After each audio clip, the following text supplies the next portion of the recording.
There is a very famous tale in Greek literature, and it tells the tale of a god named Icarus who flew too close to the sun. A classic tale and a saying that I'm sure we're all familiar with. If Icarus was in modern time, he would definitely be flying an airplane though, and I can guarantee you, he would not be flying Boeing. Because apparently Boeing is not a great company, and apparently everything they make is made out of toothpicks. Some of the best stories I've, talk about, they come from companies and their stupidity. And usually they're goofy with like, oh, video games and stuff, you released it too early. This is a crime though, and I've never actually done one of these, I don't think. But I'd be remiss if I didn't talk about this. So I don't know if you've noticed, but the stock in Boeing has kind of been taking a nosedive, a lot like their planes. And the reason why everything is kind of going up in flames, for lack of a better term, is because it's kind of been revealed that the airplanes are not good.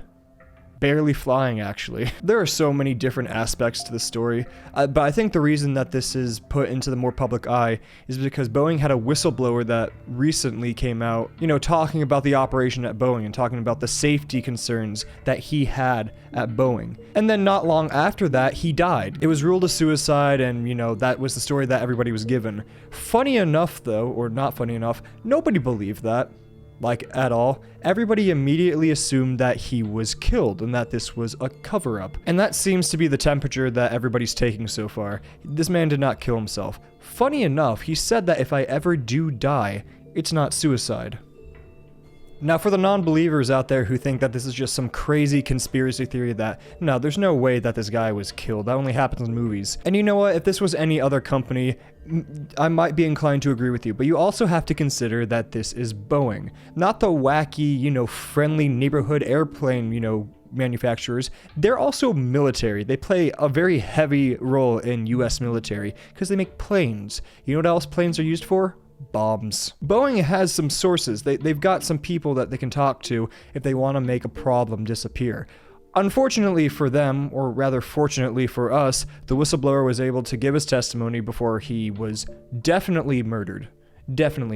Which just led to a very unfortunate series of events for Boeing because there was no way for them to save face after this whistleblower was obviously killed. They obviously didn't do a good job kind of covering that up. But more and more details about Boeing and their 737s and just all of their planes started to become more and more public. More recently, though, and it was a story that was like a week ago, it was a small little snippet by the New York Post. FAA audit of Boeing 737 production. And basically what this news thing said was, FAA audit of Boeing 737 production found mechanics use hotel cards and dish soap as makeshift tools. They DIY'd their planes. You can't write stuff. You can't write stuff like this. Mechanics. So mechanics, guys, mechanics. Those guys who go to school doing that really, really tough degree where they have to do all this math and doing all of the construction, the modeling. They decided that the best way when dealing with transportation thousands of feet in the air is to use soap, cards, and basically Elmer's glue.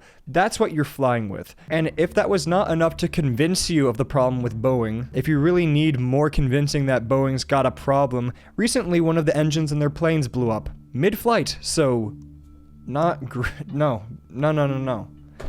I'm going to be on the ground for a couple years, I think. You want to know something crazy? I used to, in my younger years, when I was a wee lad, when I didn't know any better, I used to like flying. I thought it was cool. It was always a cool experience to go into a plane. It was always, I'll fight for the window seat so I can look down and see the clouds and the mountains. I used to pretend every time I went into those, airplanes, I used to pretend that I was on an Imperial Star Destroyer going through space. And that lasted for a good years. I had a good childhood. And then, I did something that I probably shouldn't have done. I started to learn about this nifty little thing called 9/11, and then I started watching plane crash documentaries. And then I started to realize maybe flying isn't as fun as it seems like. And to be fair, it's safer than driving, so there's that. And in hindsight, there are a lot of safety precautions when it comes to planes. There's 4 engines on a plane. Engines? Yeah, engines on a plane. So if one fails, the other one can, keep her going, keeping that plane on dialysis. The thing is, though, is that a car and a plane are two very, very different things.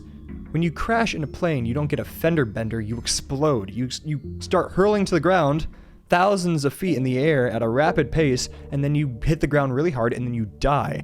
You don't really get that in cars most of the time. It's also important to point out that, when you drive, you're driving. You trust your life in the hands of 2 pilots every time that you fly, and sometimes very interesting decisions. Have you ever had bad experiences with taxis? I have. I've had some psychos drive me in taxis with my family, and I'd wager that some psychos are in planes too, and they are all at Boeing. I kind of went on a spiel, but the point being, Boeing is in a lot of trouble for multiple reasons, and all of the reasons are not good for flying. From dead whistleblowers to exploding engines to DIY kindergarten planes, it's just not a good look at all. So people are now looking at other kind of forms of transportation.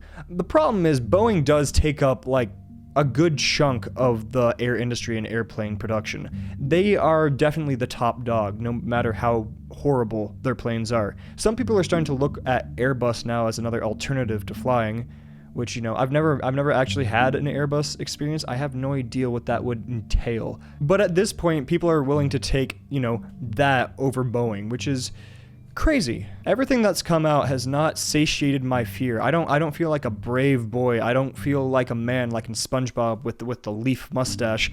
I feel worse, and I am not looking forward to getting on a plane in the near future, because I know I will. I know I'll have to go across the country, to visit family and stuff. I know I will definitely, or at least most likely, be on a Boeing plane, so I'm going to keep that in mind. I'll make sure to look at the cracks and see if there's any gum holding the plane together, but who knows? Right now, I'm just trying to think of a way that Boeing can get out of this, because it's just not looking good. They're really, really struggling in the court of public opinion. Now, when it comes to legal action, I don't know. I really don't know. They've got the FAA investigating them, so that's something. I don't think the US government's gonna do anything about it, though, considering that they're currently in a fight with the Chinese over TikTok, which is another discussion for another day. See, they're fighting the real enemies.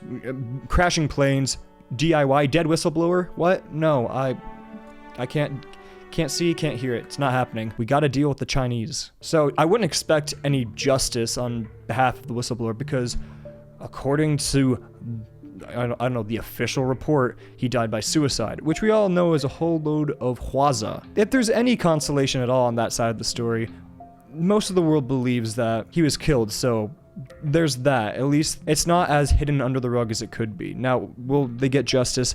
I really don't think so, because again, TikTok. Hopefully this is a sign that Boeing will, maybe start doing better things when it comes to the production of their airplanes, because now they're kind of under a microscope. And I don't know if you've seen the stock in Boeing, but it was like this, and then it went like whew, just an absolute nosedive. Maybe they should stick with their military planes. Once those start falling out of the sky, maybe the government will do something. I think we're all gonna have to come to terms with the fact that every time we get in the air, we are in a giant metal coffin. And I know that's what people have been saying, but this time it's become so much more factual at any given point in history. The moral of the story, if there's any moral at all, next time you get on a plane, make sure you pack a parachute. If you don't have a parachute, use an umbrella.